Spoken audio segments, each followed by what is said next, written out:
Of course, trades can still be made if players involved clear waivers. The Mets now have had some success in recent years getting guys after the trade deadline. Sean Green, Jeff Conine, just to name a few. So, Jonas, are the Mets answers to their problems on the waiver wire? I love it. Green and Conine, the Mount Rushmore of acquisition.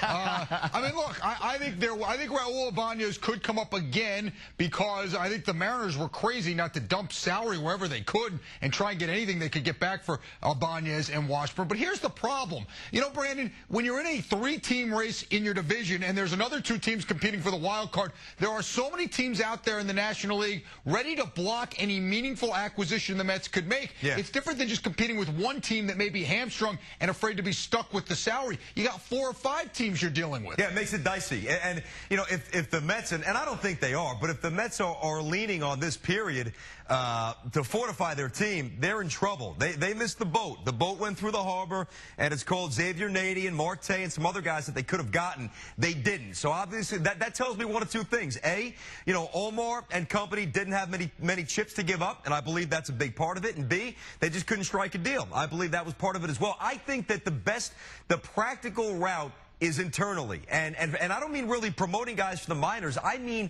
a lot of the names I mentioned before, you know, Maine and Pedro to a lesser extent. These guys, the Mets can get better if their current major leaguers come back, stay healthy, and get it done. And keep in mind that, you know, the Phillies and the Marlins are flawed teams themselves, and they needed to make additions that they did not. So I think you're right. I think if the Mets, if the right players in the Mets come through, they will be fine.